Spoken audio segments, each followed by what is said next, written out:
Hola, bienvenidos y bienvenidas al video que tiene el objetivo de ser un apoyo del texto de Gómez Espelosín, Memorias Perdidas, el capítulo 1.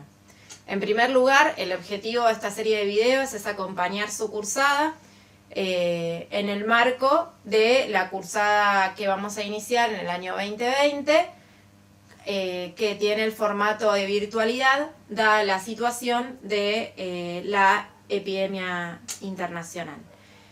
En este sentido, lo que en primer lugar les voy a pedir es que utilicen la página de la asignatura. Allí van a encontrar todo el material que necesitan para transitar esta materia, y en particular hay un elemento que es la ficha de lectura que se encuentra dentro del taller de lectura y tiene los puntos principales que sería interesante que tuvieran ustedes o que buscaran ustedes a la hora de leer un texto. Es decir, antes de adentrarnos en específicamente qué dice en sí el texto, que conozcan cuáles son los datos del autor o los autores o la autora que escribe dicho material. En primer lugar, vamos a trabajar este texto de Gómez Espelosín, que nos introduce en una mirada particular de la historia de Grecia. Allí aborda la construcción historiográfica que ha tenido la materia nuestra y que ha tenido específicamente este campo de investigación desde el siglo XVIII en adelante. Si bien analiza a partir del siglo XV y XVI, se sitúa en la Alemania del siglo XVIII y XIX, que es el momento donde ha tenido gran impronta el análisis de la historia griega. Por eso es importante poder conocer quién es Gómez Espelosín y por qué escribe esta conceptualización. Del mismo modo que pedimos que aborden otras lecturas, ¿sí? Nos vamos a meter de lleno en los conceptos que trata el texto. Cito: ciertas opciones ideológicas que iban a configurar la supremacía casi indiscutible de los estudios clásicos, en particular del griego, y el abandono o la marginación del resto de las culturas antiguas, consideradas claramente inferiores a la griega o susceptibles, al menos, de un menor interés por parte de los verdaderos estudiosos de las humanidades. Lo que el autor señala en el recorte que acabamos de ver es justamente la influencia que tiene el contexto en el que cada historiador o historiadora desarrolla su carrera. Esto quiere decir que recibe influencias del mismo espacio en el que vive y del momento político en el que vive, y que eso transforma su interpretación de los hechos, y eso influye en esa interpretación de los hechos. No solamente la influencia de los elementos materiales con los que cuenta cada historiador o historiadora en el momento de desarrollar la investigación, sino también de las influencias de su contexto socioeconómico y político que tienen lugar en cada presente. En este caso, en el presente de los historiadores alemanes del siglo XVIII y XIX. Lo que Gómez Espelosín relata durante el transcurso del texto es cómo esta influencia ideológica, política y cultural y social tiene lugar en el marco del desarrollo de las investigaciones y de la construcción de la historia de Grecia para la Alemania del siglo XVIII y XIX. ¿Cómo veían a Grecia? Winkelmann, Wolf, Herder, Müller, Humboldt. Ellos hablaban de la singularidad y originalidad de la cultura, la idealización de la libertad versus los modelos despóticos, la autenticidad y autonomía griega, la revalorización de las ideas de pueblos vecinos cuando éstas llegaban a Grecia, la lengua griega como la más bella y natural. La autarquía cultural griega ubicaba a dicho pueblo como modelo a imitar. Solo Herder proponía no denigrar otras culturas a la hora de valorizar al pueblo griego.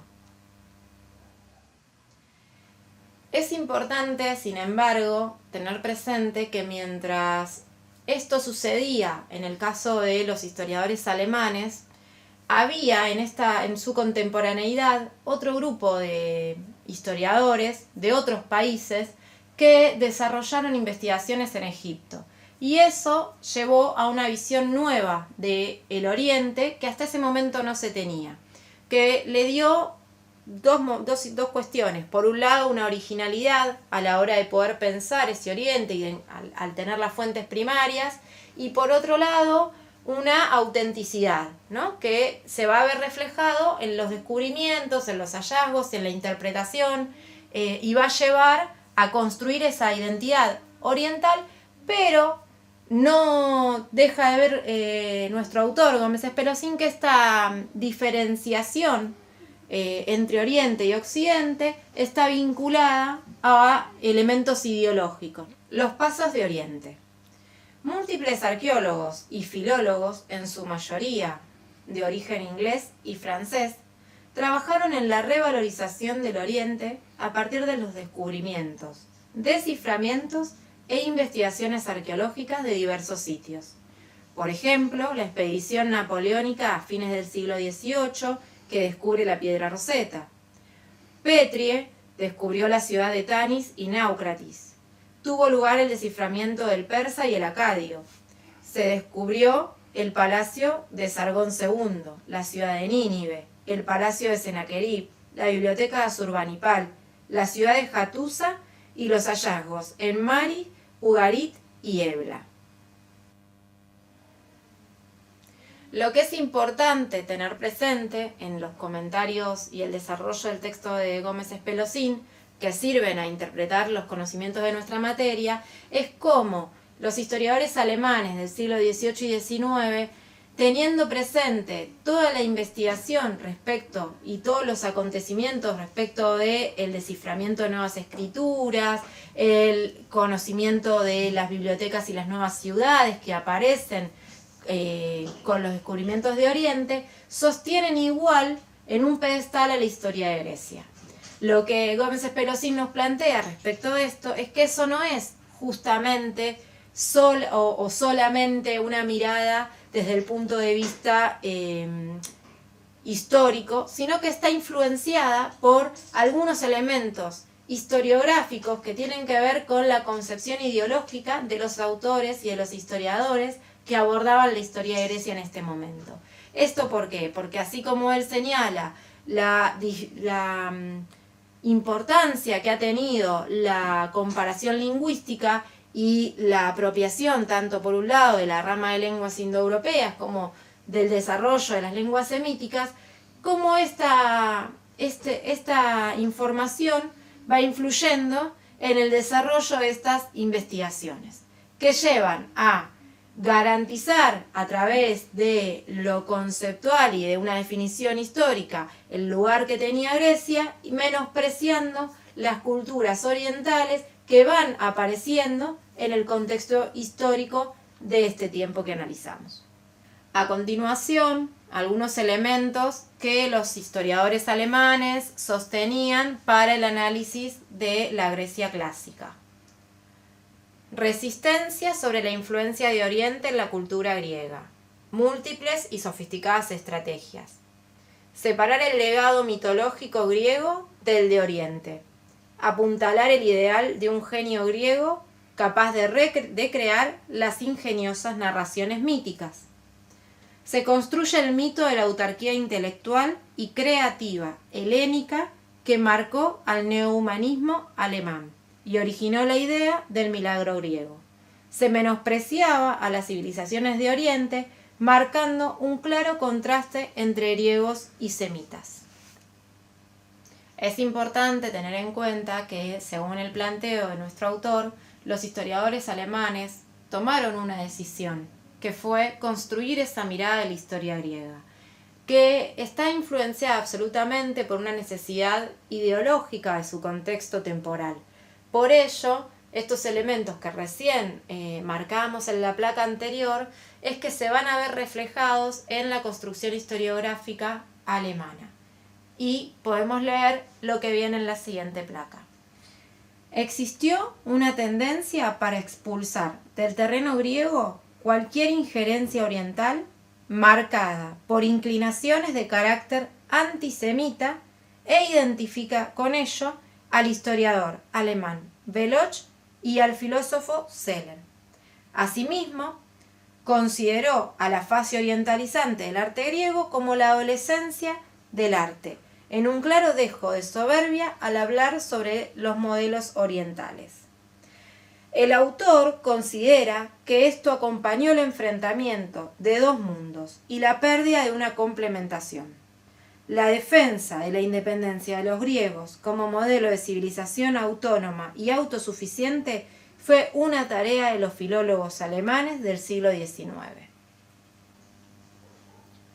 Bueno, a modo de cierre y para ayudarlos en la lectura del texto, les voy a dejar algunas preguntas o interrogantes que surgen a la hora de abordar el texto, así ustedes pueden elaborar una propia visión del mismo, teniendo presente las cosas que para la cátedra son interesantes. Preguntas que surgen de la lectura. ¿Cuál es la relación entre historia e ideología? ¿Cuál es el valor moral del hecho histórico? ¿Cuál es la identificación de la historia alemana del siglo XVIII y XIX con la Grecia clásica despojada de orientalismo? La Grecia despojada de orientalismo, ¿existe realmente por fuera de la influencia alemana? Momentos del texto para ser tenidos en cuenta. El aporte de Scaliger y Wolf, semitas e indoeuropeos, griegos y no griegos, descubrimiento de la antigüedad egipcia y oriental, valoración de la antigüedad oriental por parte de la historiografía alemana influenciada por Winkelmann, motivos de dicha valoración. Para reflexionar a partir del texto. ¿El historiador o la historiadora escriben la historia? ¿A partir de qué lugar escriben? ¿Hacia dónde buscan llegar al escribir? Bueno, llega a este punto, vamos a cerrar el video. No tenemos por objetivo profundizar el análisis del texto en este espacio. Sí, por supuesto, que ustedes a partir de las pautas que brindamos y de las pequeñas observaciones que hicimos en este espacio puedan acceder al texto, puedan analizarlo y puedan vincularse con él en toda su profundidad. Y cualquier duda que tengan, nos estamos encontrando en los canales que dispusimos en nuestra página web para esta comunicación, hasta tanto volvamos a nuestro espacio de comunicación habitual, que es nuestro querido instituto. Gracias.